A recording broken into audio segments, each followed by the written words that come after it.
ਕਿਸੇ ਨੇ ਬੜੇ ਹੀ ਕਮਾਲ ਦੀ ਗੱਲ ਕਹੀ ਹੈ ਕਿ ਤੁਹਾਡੇ ਕਰਮ ਹੀ ਤੁਹਾਡੀ ਪਹਿਚਾਣ ਨੇ। ਨਹੀਂ ਤਾਂ ਇਸ ਦੁਨੀਆ ਵਿੱਚ ਇੱਕੋ ਨਾਮ ਦੇ ਹਜ਼ਾਰਾਂ ਇਨਸਾਨ ਨੇ। ਤੁਹਾਡੇ ਲਈ ਇੱਕ ਛੋਟੀ ਜਿਹੀ ਕਹਾਣੀ ਲੈ ਕੇ ਆਇਆ ਹਾਂ।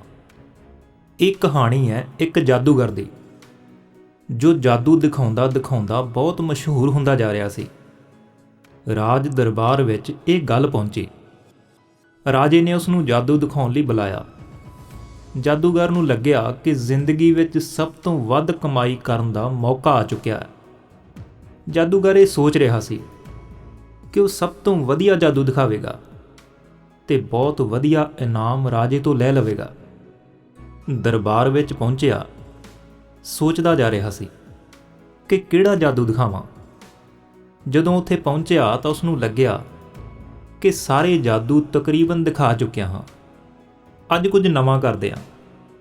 ਤਾਂ ਜਾਦੂਗਰ ਨੇ ਰਾਜੇ ਦਾ ਮੁਕਟ ਹੀ ਗਾਇਬ ਕਰ ਦਿੱਤਾ ਤੇ ਜਿਵੇਂ ਹੀ ਰਾਜੇ ਦਾ ਮੁਕਟ ਗਾਇਬ ਕੀਤਾ ਤਾਂ ਸਾਰੇ ਦਰਬਾਰੀ ਹੱਸਣ ਲੱਗੇ। ਰਾਜੇ ਨੂੰ ਇਹ ਆਪਣੀ ਤੋਹੀਨ ਲੱਗੀ, ਬੇਇੱਜ਼ਤੀ ਮਹਿਸੂਸ ਹੋਈ। ਉਹ ਗੁੱਸੇ ਵਿੱਚ ਆ ਗਿਆ ਤੇ ਕਿਹਾ ਕਿ ਇਸ ਜਾਦੂਗਰ ਨੂੰ ਕਾਲ ਕੋਠੜੀ ਵਿੱਚ ਬੰਦ ਕਰ ਦਿਓ ਤੇ 7 ਦਿਨਾਂ ਬਾਅਦ ਇਸ ਨੂੰ ਮੌਤ ਦੀ ਸਜ਼ਾ ਦਿੱਤੀ ਜਾਵੇਗੀ, ਫਾਂਸੀ ਦਿੱਤੀ ਜਾਵੇਗੀ। ਜਾਦੂਗਰ ਗਿਆ ਸੀ ਜਾਦੂ ਦਿਖਾਉਣ ਦੇ ਲਈ, ਇਨਾਮ ਪਾਉਣ ਦੇ ਲਈ। ਉਸ ਨੂੰ ਕੋਠੜੀ ਵਿੱਚ ਬੰਦ ਕਰ ਦਿੱਤਾ ਗਿਆ। ਉਸ ਦੀ ਪਤਨੀ ਨੂੰ ਇਹ ਗੱਲ ਪਤਾ ਲੱਗੀ। ਰੋਂਦੀ ਕਰਲਾਉਂਦੀ ਪਹੁੰਚੀ ਆਪਣੇ ਪਤੀ ਨੂੰ ਮਿਲਣ ਲਈ।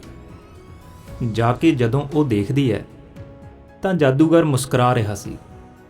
ਉਸ ਦੀ ਪਤਨੀ ਬੋਲੀ ਕਿ 7 ਦਿਨ ਬਾਅਦ ਤੁਹਾਨੂੰ ਫਾਂਸੀ ਦੀ ਸਜ਼ਾ ਮਿਲਣ ਵਾਲੀ ਹੈ ਤੇ ਤੁਸੀਂ ਮੁਸਕਰਾ ਰਹੇ ਹੋ। ਜਾਦੂਗਰ ਨੇ ਕਿਹਾ ਕਿ ਚਿੰਤਾ ਕਿਉਂ ਕਰਦੀ ਹੈ, ਹਾਲੇ 7 ਦਿਨ ਦਾ ਸਮਾਂ ਹੈ। ਹਾਲੇ ਮੁਸਕਰਾਓ, ਖੁਸ਼ ਰਹੋ, ਸਭ ਠੀਕ ਹੋ ਜਾਵੇਗਾ।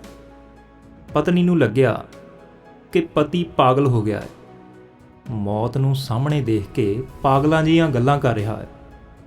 ਉਹ ਚੁੱਪਚਾਪ ਉੱਥੋਂ ਚਲੀ ਗਈ। ਰੋਜ਼ ਉਸ ਨੂੰ ਮਿਲਣ ਆਉਂਦੀ ਤੇ ਜਾਦੂਗਰ ਰੋਜ਼ ਉਸ ਨੂੰ ਕਹਿੰਦਾ ਕਿ 6 ਦਿਨ ਬਚੇ ਨੇ, 5 ਦਿਨ ਬਚੇ ਨੇ, 4 ਦਿਨ। ਅਖੀਰ ਫਾਂਸੀ ਦਾ ਦਿਨ ਆ ਗਿਆ। ਰਾਜਾ ਘੋੜੇ ਉੱਪਰ ਸਵਾਰ ਹੋ ਕੇ ਉਸ ਜਾਦੂਗਰ ਕੋਲ ਪਹੁੰਚਿਆ, ਆਖਰੀ ਵਾਰ ਮਿਲਣ ਦੇ ਲਈ। ਤੇ ਜਦੋਂ ਉਸ ਜਾਦੂਗਰ ਨੇ ਰਾਜੇ ਨੂੰ ਆਉਂਦੇ ਦੇਖਿਆ ਤਾਂ ਉਸ ਦੇ ਦਿਮਾਗ ਵਿੱਚ ਇੱਕ ਆਈਡੀਆ ਆਇਆ। ਜਿਵੇਂ ਹੀ ਰਾਜਾ ਉਸ ਦੇ ਕੋਲ ਆਇਆ ਤਾਂ ਜਾਦੂਗਰ ਉਦਾਸ ਹੋ ਗਿਆ, ਰੋਣ ਦਾ ਨਾਟਕ ਕਰਨ ਲੱਗਿਆ।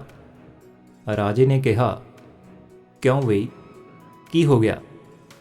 ਉਸ ਦਿਨ ਤਾਂ ਮੇਰਾ ਮੁਕਟ ਗਾਇਬ ਕਰ ਰਿਹਾ ਸੀ, ਜਾਦੂ ਦਿਖਾ ਰਿਹਾ ਸੀ, ਤੇ ਅੱਜ ਜਦੋਂ ਤੇਰੇ ਸਾਹਮਣੇ ਫਾਂਸੀ ਹੈ ਤਾਂ ਤੈਨੂੰ ਰੋਣਾ ਆ ਰਿਹਾ ਹੈ। ਜਾਦੂਗਰ ਨੇ ਕਿਹਾ ਕਿ ਨਹੀਂ ਮਹਾਰਾਜ, ਮਰਨ ਤੋਂ ਨਹੀਂ ਡਰ ਰਿਹਾ ਮੈਂ। ਮਰਨਾ ਤਾਂ ਇੱਕ ਦਿਨ ਸਭ ਨੇ ਹੈ, ਬਲਕਿ ਮੈਨੂੰ ਤਾਂ ਇਸ ਗੱਲ ਦਾ ਡਰ ਹੈ, ਅਫਸੋਸ ਹੈ ਕਿ ਮੈਂ ਕਈ ਸਾਲਾਂ ਤੋਂ ਇੱਕ ਕਲਾ ਸਿੱਖ ਰਿਹਾ ਸੀ। ਆਪਣੇ ਘੋੜੇ ਨੂੰ ਉੱਡਣਾ ਸਿਖਾ ਰਿਹਾ ਸੀ, ਉਸ ਨੂੰ ਉਡਾਉਣਾ ਚਾਹੁੰਦਾ ਸੀ। ਉਹ ਕੰਮ ਬਸ 1 ਸਾਲ ਵਿੱਚ ਪੂਰਾ ਹੋਣ ਹੀ ਵਾਲਾ ਸੀ। ਹੁਣ ਮੈਂ ਉਹ ਕਲਾ ਆਪਣੇ ਨਾਲ ਹੀ ਲੈ ਕੇ ਦੁਨੀਆ ਛੱਡ ਜਾਵਾਂਗਾ। ਮੈਨੂੰ ਇਸ ਗੱਲ ਦਾ ਅਫਸੋਸ ਹੋ ਰਿਹਾ ਹੈ। ਰਾਜੇ ਦੇ ਦਿਮਾਗ ਵਿੱਚ ਆਇਆ ਕਿ ਉੱਡਣ ਵਾਲਾ ਘੋੜਾ ਇਹ ਜਾਦੂਗਰ ਤਿਆਰ ਕਰ ਰਿਹਾ। ਮੰਨ ਲਓ ਕਿ ਉਹ ਘੋੜਾ ਮੇਰੇ ਕੋਲ ਆ ਗਿਆ ਤਾਂ ਮੈਂ ਵੱਡੇ ਤੋਂ ਵੱਡਾ ਯੁੱਧ ਵੀ ਆਸਾਨੀ ਨਾਲ ਜਿੱਤ ਜਾਵਾਂਗਾ। ਵੱਡੇ ਤੋਂ ਵੱਡੇ ਯੁੱਧ ਵਿੱਚ ਵੱਡੇ ਵੱਡੇ ਰਾਜਿਆਂ ਨੂੰ ਚੁਟਕੀ ਵਿੱਚ ਹਰਾ ਦਿਆ ਕਰਾਂਗਾ। ਉਹ ਘੋੜਾ ਤਾਂ ਮੇਰੇ ਕੋਲ ਹੋਣਾ ਚਾਹੀਦਾ। ਇਸੇ ਲਾਲਚ ਵਿੱਚ ਰਾਜੇ ਨੇ ਉਸ ਜਾਦੂਗਰ ਨੂੰ ਕਿਹਾ ਕਿ ਇੱਕ ਕੰਮ ਕਰਦੇ ਹਾਂ, 1 ਸਾਲ ਦਾ ਤੈਨੂੰ ਸਮਾਂ ਦੇ ਦਿੰਦੇ ਹਾਂ। 1 ਸਾਲ ਬਾਅਦ ਤੂੰ ਉਹ ਘੋੜਾ ਜੇਕਰ ਮੈਨੂੰ ਦੇ ਦਿੱਤਾ ਤਾਂ ਠੀਕ ਹੈ, ਤੇ ਜੇਕਰ ਨਹੀਂ ਦਿੱਤਾ ਤਾਂ ਤੈਨੂੰ ਫਾਂਸੀ ਦੀ ਸਜ਼ਾ ਦੇ ਦਿੱਤੀ ਜਾਵੇਗੀ। ਤਦ ਤੱਕ ਤੈਨੂੰ ਰਿਹਾ ਕੀਤਾ ਜਾਂਦਾ ਹੈ। ਤਾਂ 1 ਸਾਲ ਲਈ ਉਸ ਜਾਦੂਗਰ ਨੂੰ ਬਰੀ ਕਰ ਦਿੱਤਾ ਗਿਆ। ਜਾਦੂਗਰ ਸਿੱਧਾ ਆਪਣੇ ਘਰ ਪਹੁੰਚਿਆ।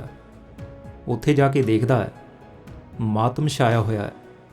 ਲੋਕ ਰੋ ਰਹੇ ਸੀ, ਰਿਸ਼ਤੇਦਾਰ ਆਏ ਹੋਏ ਸੀ।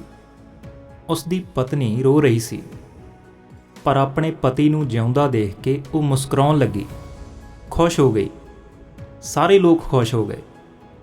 ਕੁਝ ਦੇਰ ਬਾਅਦ ਸਾਰੇ ਲੋਕ ਚਲੇ ਗਏ। ਘਰ ਵਿੱਚ ਪਤੀ ਪਤਨੀ ਰਹਿ ਗਏ। ਪਤਨੀ ਨੇ ਫਿਰ ਤੋਂ ਪੁੱਛਿਆ, ਇੱਕ ਗੱਲ ਦੱਸੋ, ਰਾਜੇ ਨੇ ਤੁਹਾਨੂੰ ਛੱਡ ਕਿਵੇਂ ਦਿੱਤਾ? ਤਾਂ ਜਾਦੂਗਰ ਨੇ ਕਿਹਾ ਕਿ ਇੱਕ ਸ਼ਰਤ ਉੱਪਰ ਛੱਡਿਆ। 1 ਸਾਲ ਦੇ ਅੰਦਰ ਮੈਂ ਰਾਜੇ ਨੂੰ ਉੱਡਣ ਵਾਲਾ ਘੋੜਾ ਦੇਣਾ ਹੈ। ਪਤਨੀ ਫਿਰ ਤੋਂ ਪਰੇਸ਼ਾਨ ਹੋ ਗਈ ਤੇ ਗੁੱਸੇ ਵਿੱਚ ਬੋਲੀ, ਤੁਸੀਂ ਪਾਗਲ ਹੋ ਗਏ ਹੋ? ਇਹ ਕੀ ਵਾਅਦਾ ਕਰ ਆਏ? ਉੱਡਣ ਵਾਲਾ ਘੋੜਾ ਅਸੀਂ ਬਣਾ ਹੀ ਨਹੀਂ ਸਕਦੇ। ਜਾਦੂਗਰ ਬੋਲਿਆ ਕਿ ਪਤਾ ਹੈ ਮੈਨੂੰ ਕਿ ਇੱਦਾਂ ਦਾ ਕੋਈ ਘੋੜਾ ਨਹੀਂ ਬਣ ਸਕਦਾ, ਪਰ 1 ਸਾਲ ਦਾ ਸਮਾਂ ਹੈ।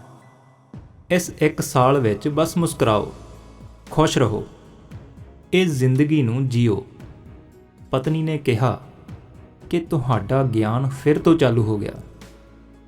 ਜਾਦੂਗਰ ਨੇ ਬਹੁਤ ਸਮਝਾਇਆ ਕਿ ਖੁਸ਼ ਰਹੋ, ਸਭ ਠੀਕ ਹੋ ਜਾਵੇਗਾ। ਤੇ ਕਮਾਲ ਦੀ ਗੱਲ ਇਹ ਹੋਈ, ਉਸ 1 ਸਾਲ ਦੇ ਅੰਦਰ ਹੀ 6 ਮਹੀਨਿਆਂ ਦੇ ਅੰਦਰ ਉਸ ਰਾਜੇ ਦੀ ਮੌਤ ਹੋ ਗਈ ਤੇ 3 ਮਹੀਨਿਆਂ ਵਿੱਚ ਉਹ ਘੋੜਾ ਮਰ ਗਿਆ। ਕਿਹੜਾ ਘੋੜਾ ਤੇ ਕਿਹੜਾ ਰਾਜਾ, ਗੱਲ ਹੀ ਖਤਮ ਹੋ ਗਈ। ਜਾਦੂਗਰ ਜੋ ਕਹਿ ਰਿਹਾ ਸੀ ਕਿ ਚਿੰਤਾ ਨਾ ਕਰੋ, ਉਹ ਗੱਲ ਬਿਲਕੁਲ ਸਹੀ ਰਹੀ। ਇਹ ਛੋਟੀ ਜਿਹੀ ਕਹਾਣੀ ਸੀ, ਪਰ ਸਾਨੂੰ ਸਿਖਾਉਂਦੀ ਹੈ ਕਿ ਜ਼ਿੰਦਗੀ ਵਿੱਚ ਸਾਡੇ ਵਿੱਚੋਂ ਬਹੁਤ ਸਾਰੇ ਲੋਕ ਅੱਜ ਵਿੱਚ ਖੁਸ਼ ਨਹੀਂ। ਅਸੀਂ ਕੱਲ੍ਹ ਦੀ ਚਿੰਤਾ ਕਰਕੇ ਦੁਖੀ ਹੋ ਰਹੇ ਹਾਂ। ਸਾਨੂੰ ਲੱਗਦਾ ਹੈ ਕਿ ਕੱਲ੍ਹ ਨੂੰ ਇਹ ਸਮੱਸਿਆ ਆਵੇਗੀ, ਕੀ ਹੋਵੇਗਾ, ਕਿਵੇਂ ਹੋਵੇਗਾ। ਉਸ ਨੂੰ ਸੋਚ ਕੇ ਅੱਜ ਅਸੀਂ ਦੁਖੀ ਹੋ ਰਹੇ ਹਾਂ। ਅੱਜ ਸਾਡੇ ਕੋਲ ਸਭ ਕੁਝ ਹੈ, ਮੁਸਕਾਨ ਹੈ, ਪਰਿਵਾਰ ਹੈ, ਪਰ ਅਸੀਂ ਖੁਸ਼ ਨਹੀਂ ਹਾਂ। ਅਸੀਂ ਕੱਲ੍ਹ ਦੀ ਚਿੰਤਾ ਵਿੱਚ ਦੁਖੀ ਹਾਂ। ਇਹ ਜਾਦੂਗਰ ਦੀ ਛੋਟੀ ਜਿਹੀ ਕਹਾਣੀ ਸਾਨੂੰ ਇਹੀ ਸਿਖਾਉਂਦੀ ਹੈ ਕਿ ਜੋ ਹੋਵੇਗਾ ਦੇਖਿਆ ਜਾਵੇਗਾ। ਜ਼ਿੰਦਗੀ ਵਿੱਚ ਇਹ ਗੱਲ ਵੀ ਬੜੀ ਕੰਮ ਆਉਂਦੀ ਹੈ। ਮੈਂ ਕਿਤੋਂ ਪੜ੍ਹਿਆ ਸੀ ਕਿ ਤੁਸੀਂ ਇੱਕ ਸਮੱਸਿਆ ਬਾਰੇ 5 ਮਿੰਟ ਤੱਕ ਸੋਚਦੇ ਹੋ ਤਾਂ ਉਸ ਦਾ ਹੱਲ ਨਹੀਂ ਕੱਢ ਸਕਦੇ, ਤਾਂ ਤੁਹਾਨੂੰ ਉਸ ਦੀ ਚਿੰਤਾ ਹੀ ਨਹੀਂ ਕਰਨੀ ਚਾਹੀਦੀ। ਉਸ ਪਰਮਾਤਮਾ ਉੱਪਰ ਛੱਡ ਦੇਣਾ ਚਾਹੀਦਾ ਹੈ। ਸੋ ਅੱਜ ਵਿੱਚ ਰਹੋ, ਅੱਜ ਵਿੱਚ ਜੀਓ, ਅੱਜ ਵਿੱਚ ਮੁਸਕਰਾਓ। ਇਸੇ ਤਰ੍ਹਾਂ ਦੀਆਂ ਵੀਡੀਓਜ਼ ਲਈ ਪੰਜਾਬੀ ਅਲਫਾਜ਼ ਚੈਨਲ ਨੂੰ ਸਬਸਕ੍ਰਾਈਬ ਕਰੋ। ਜਲਦੀ ਮਿਲਦੇ ਹਾਂ ਅਗਲੀ ਵੀਡੀਓ ਦੇ ਨਾਲ। ਆਪਣਾ ਖਿਆਲ ਰੱਖੋ। ਧੰਨਵਾਦ।